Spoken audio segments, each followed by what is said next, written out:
Everything has a spirit, a song. So there could be a spirit who has enjoyed a life as a particular species over and over again, or perhaps many different kinds of species over and over, one after the other. Uh, Lots of different flavors.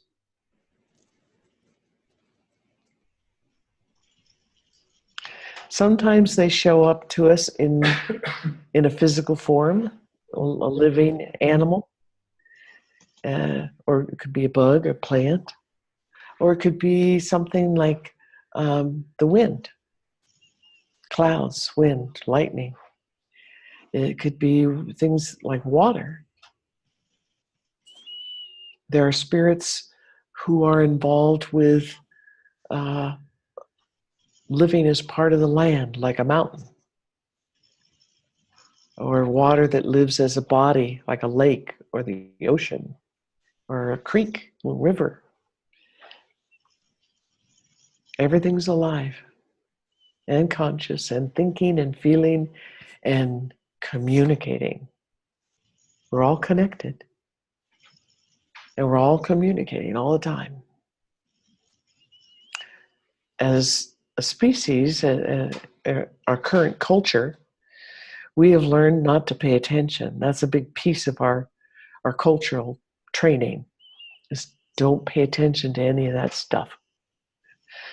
Don't believe in things like spirits, and don't believe that we're connected to anything.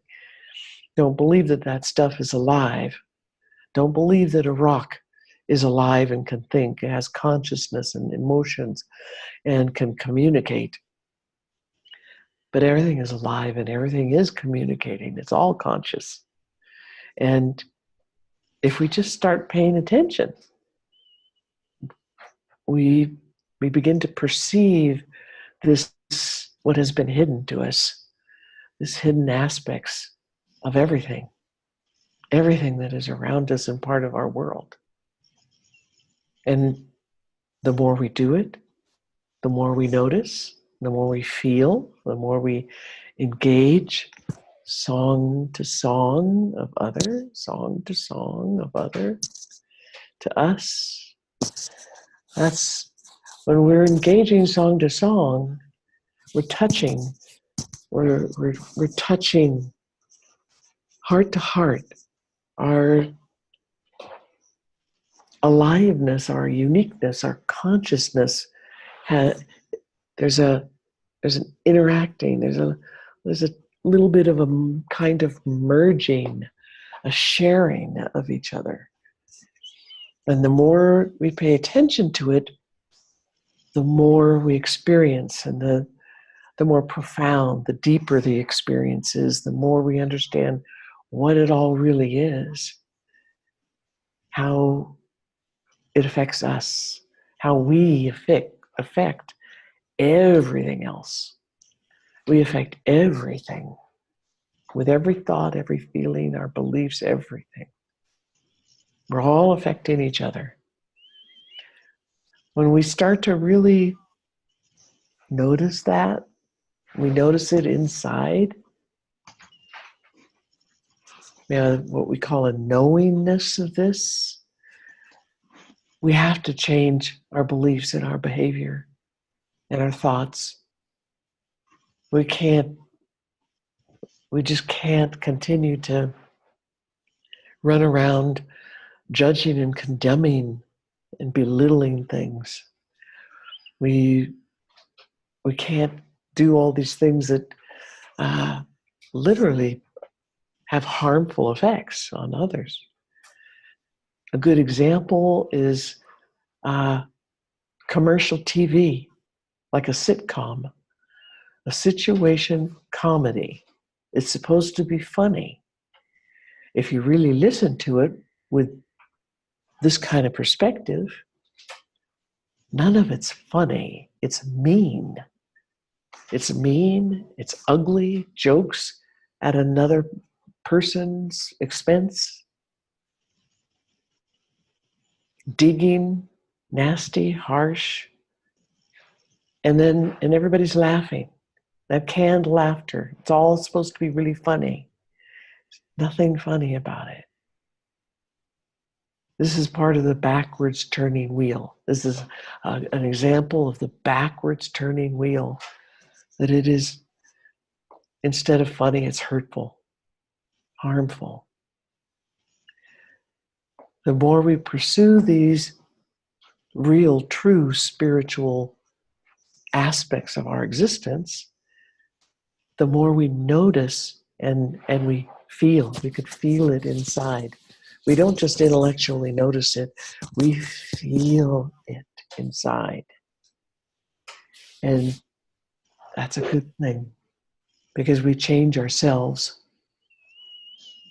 We change our beliefs and our thoughts and choices of emotions. And that begins to change things outside of ourselves.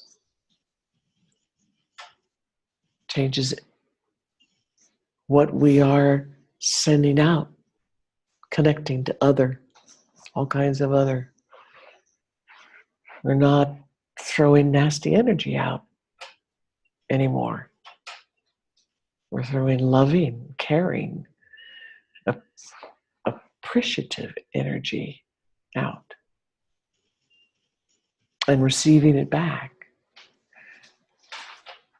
One of these things that the teachings, all these spiritual teachings and weavings talk a lot about it, is that the things are cyclic. Continuance is cyclic. We're sending things out and things come back to us. We receive, we give.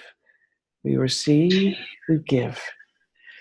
And in our culture, we're very stingy about what we give intentionally, and we don't know how to really receive. We know how to take advantage of, or we know how to get gifts from other people sometimes. But to really receive, we don't know. We don't know this. The spirits have lots of teachings for us about all these different aspects of things that we have forgotten, that we used to know as a species. And we used to live by these concepts. But where we got ourselves to in this current culture, upside down and backwards, and we've forgotten a lot of stuff. We've thrown it out of our lives. And many of us have lived our life with very little to zero of these kinds of things as part of our life. So it's time to change it.